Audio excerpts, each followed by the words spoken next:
See you, mate.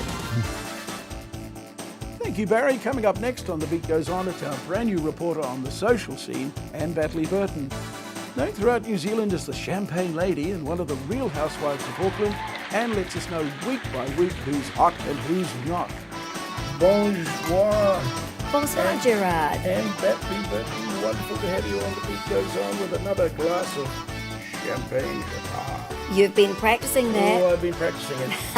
While you're on the boat, on the high seas. While I was on the high seas, yes, look, here's a picture of me with the captain. His name is Othello. He was the captain of this big, beautiful boat called the Pacific Jewel.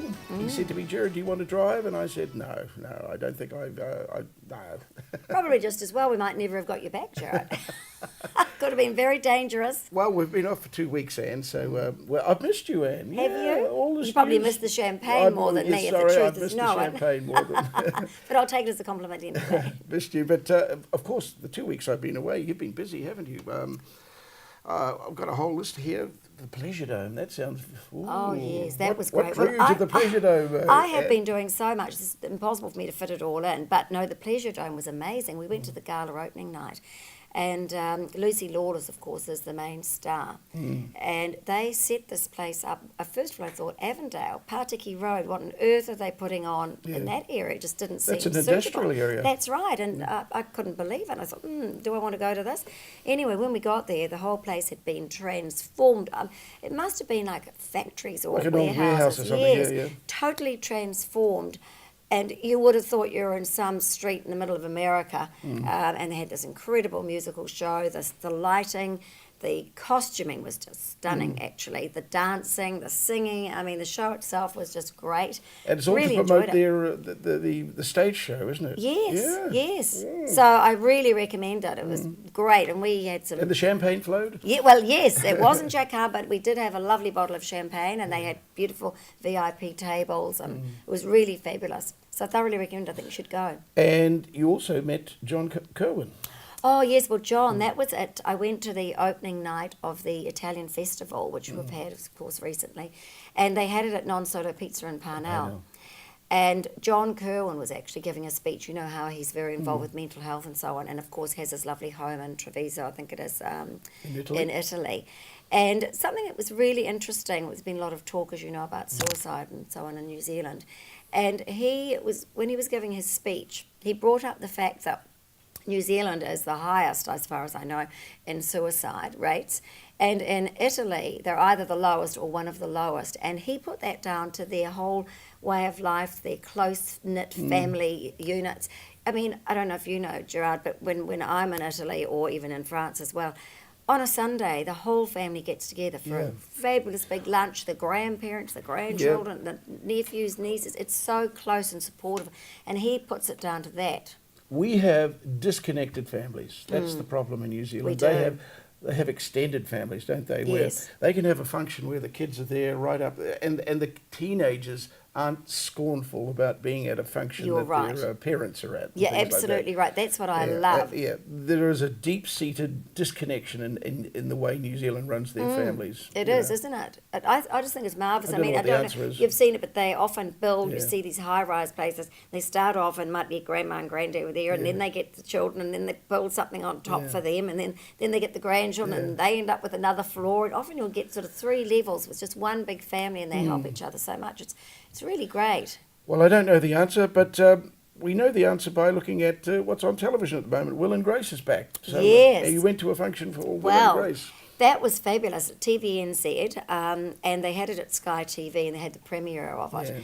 And Will and Grace, I have to say, I didn't watch it when it was first showing, but apparently it was about 20 years ago. And so now they're all growing up, and there's Will and Grace back. You were only a 4-year-old then, weren't you? I wouldn't even admit to been watching TV. But they had a great night, and they had the champagne flowing just as well, and martinis, and it was a really fun night with lots of interesting people there, so it was good. And you have been busy.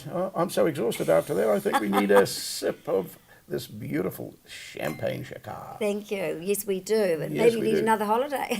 Another holiday and a sip. Now, Anne, just before we continue with what you're going to be doing, a quick little bit about champagne Jacquard. Yes, You're an importer of this wonderful champagne, I am. and you would like to get it spread right throughout New Zealand. I would, and I've actually got a great opportunity now because I've just been accepted into the foodstuffs group.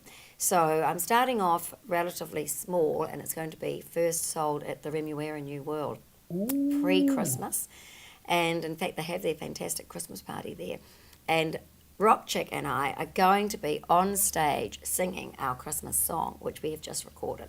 Wow. So that's going to be fun, and that'll really promote the Champagne Jacquard on the night. Everybody better buy some, and we'll be serving it as well. Everyone will get a glass if they want champagne. So we're looking forward to that. But speaking of what's coming up?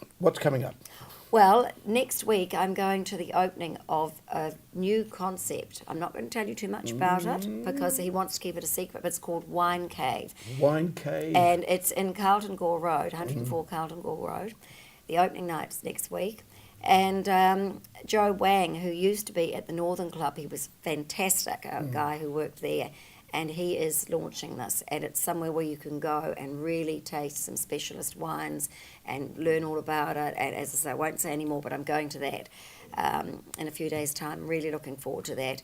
But another really exciting thing that people need to know about is on December the 14th and 15th, it's the first of the beach polo in New Zealand, and it's going to be on Takapuna Beach, and it's a much smaller setup, of course, for the polo on the sand, and obviously the tide's got to be out. It's a wonderful opportunity for corporate events, and Champagne Jacquard is one of the main sponsors, and we're sponsoring the Polo Lounge, which is at the Boat Club on Takapuna Beach. So that's going to be really exciting, but if people want to get onto it, they need to Google it, get onto iTicketing and get their hampers because it's a fabulous opportunity and it's limited numbers. Beach polo. Yeah, That's great, Takapuna isn't it? Beach Polo. Yeah. Now, with all this activity, will you have time to be looking for my Christmas present? Well, you know, everybody just gets a bottle of Jacquard. That's too easy. I want a little bit of thought put into my Christmas I'll present. have to think of something. And it looks like you're going to be busy. Look forward to seeing you next week. Yes, and let's leave with another brilliant sip of Yes. your wonderful champagne Jacquard. Thank you, Gerard. See you next week. Yes, pleasure.